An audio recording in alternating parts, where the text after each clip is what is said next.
per the request of the last video, the guy who commented on the last video, also posting that video on Threads. We have a back truck. There it is. There it is, ladies and gentlemen. There it is. Yeah, the lighting's a little weird because there's a light right here. So thankfully I can't use this as a green screen. Oh no, what would I do if I did that? I could use it as a green screen? Nah, I wouldn't do that. Anyways, when I was a kid, there was one movie for me. One Disney movie called Brother Bear. I don't know what it was. It seemed to resonate with a 5-year-old Xander. Well, actually, there is a bit of a reason. When I was, like, not even toddler age, my parents were split for a brief moment of time. If I went to be with one parent, one thing was certain: I had that Bear on me. This movie was just so special for me, and unbeknownst to myself, it would help me through a tough time that I didn't even comprehend. With that, Brother Bear was, of course, not very well received. It didn't help to put it next to Disney dive bombs like Treasure Planet or Home on the Range, movies that kill 2D animated movies for Disney.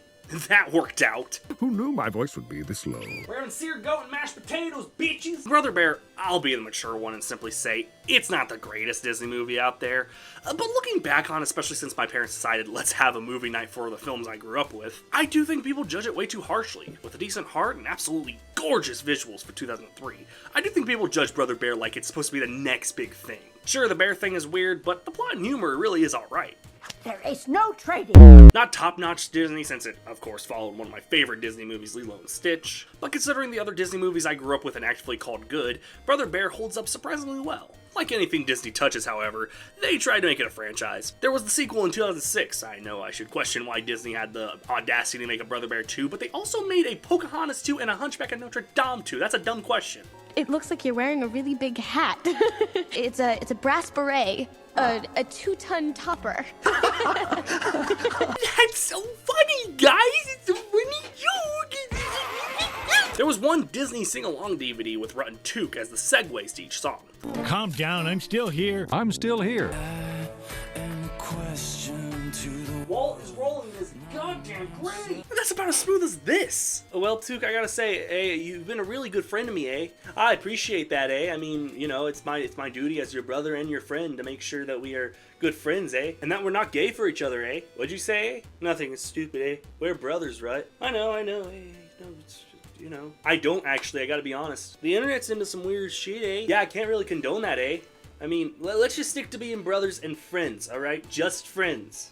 Yeah, just friends. Yeah, got it. You ain't ever had a friend like me, eh? Merchandise, all the works. And of course, video games. Now, unlike most Disney movies, Brother Bear only has 2 video games. Admittedly, that's still more than Home on the Range got.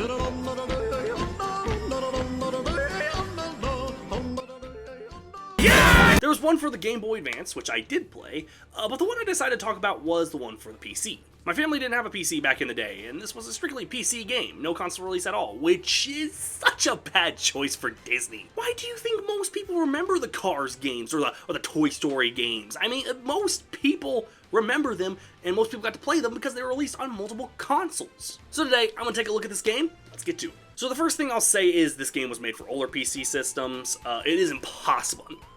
Not impossible, but it is really hard to play old PC games on... did I really just shake the desk by nodding my head? It's really hard to play old PC games on new PCs. Funny enough, Disney has put a lot of their old games on Steam, but this one wasn't on any of them. I guess they wanted to forget they brought Coda into the world. The Slasher! And this one I like to call Flying. Oh, look at the floor! That needs a rug! But hey, they gladly put the Chicken Little games on there, so who knows? So just note, while I did get this game to work, it doesn't have any sound, so there's going to be a lot more talking in this video, but in times where the gameplay just has to be shown, I'll just put some music in there just to make sure there's no awkward silence. I don't need no damn cutscene. Whoa! That's not how the movie opens! Run, Bear Bear, run! So yeah, if you skip the cutscenes, you get thrown straight into our good friend Kenai here escaping death. The movie didn't open like this at all! It's just immediately fast action platforming. And oh, by the way, the controls are absolutely atrocious. Key binding didn't exist in 2003, so I couldn't use a modern controller and such. I had to resort to good old WASD. Talk about just throwing you into the action. This kind of scene happens about 15 minutes into the movie. And also, why are we just immediately a bear? That doesn't happen until 25 minutes in. Maybe Disney Interactive just thought if they didn't immediately give the game the bear form, kids wouldn't be able to recognize it? Because the cover is misleading or something.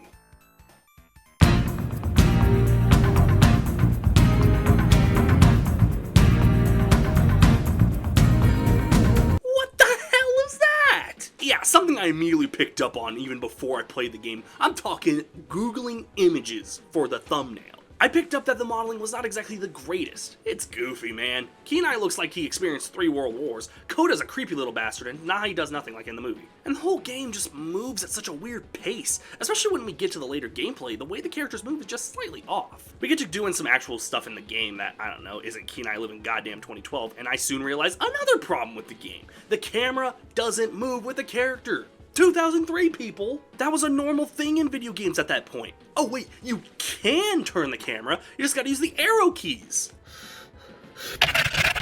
So, not only do you use the WASD to move the characters, not only do you use the arrow key to move the camera, but did I fucking mention that you jump by clicking the mouse button?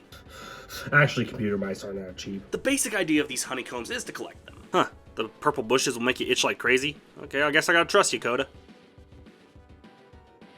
Oh fuck, Kenai, did you not listen to a thing I said? The itch. Yeah, that's what you get, fuckboy. Oh hey, a secret cave. Now we're talking some secret shit to explore. What? I guess I skipped a cutscene and I don't get to explore the cave? It's clearly got shit in it. There's a totem right there. I may have bought a Disney product in 2003. Okay, scratch that. I may have bought a Disney product, but I'm not stupid. Hold on.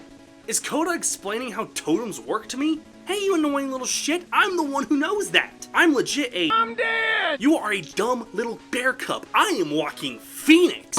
Don't think for a second that you matter. I played Napoleon, bitch. Okay, so Koda explains that we need to be full of these berries so the eagle totem will work.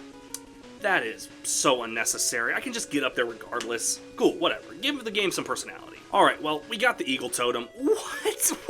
The totem summons the eagle? Wait, that's Siska! Siska's the eagle! Hey, bro, can you turn me back into a human? Oh yeah, bro, no problem. End credits. Not to mention the eagle goes away once we get to the point that was legit right behind us. In fact, during the cutscene, we fall down to the ground below, and where we end up is just right behind there. Instead of the eagle totem, which goes against the plot of the movie, by the way, why didn't we just continue on without the stupid-ass cutscene and then go from the next area?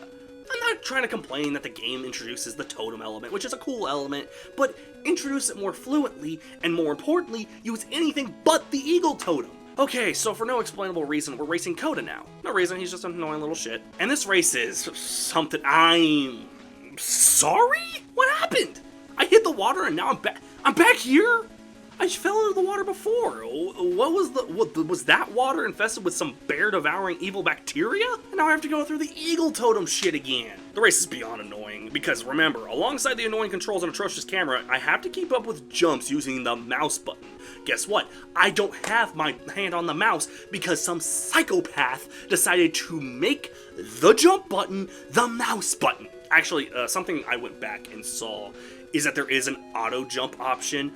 I'm not a pussy, so I'm not going to use that, but just know the option does exist, so that's on me. So after that fun time, we get thrown into our first boss fight with Denai. This is the second level of the game. This proves to be annoying because not only do you need to Atanahi wants to knock him off guard, but twice to make him lose health. And that shit's gotta be precise, otherwise you aren't making no progress.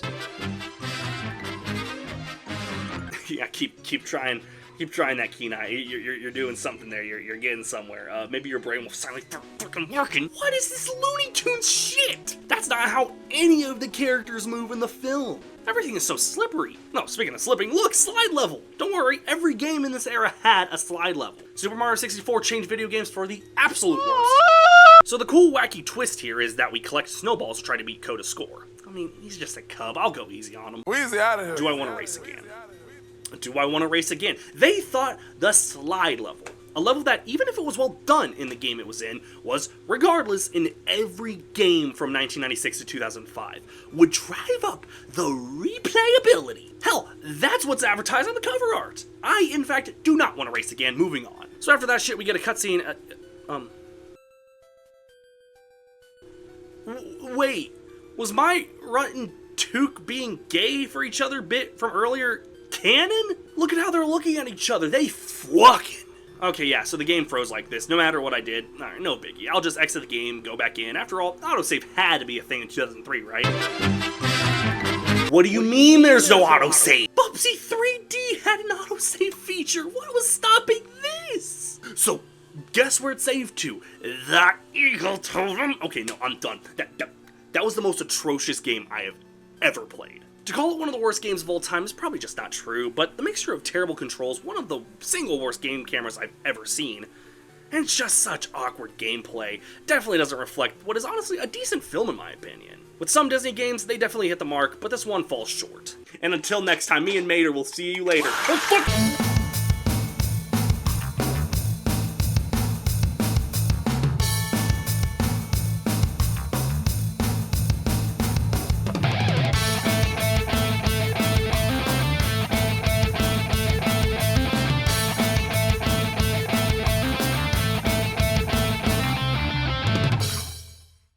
This fucking chair, dude, it's top heavy because I'm on it. Hey! Is that a fucking bee?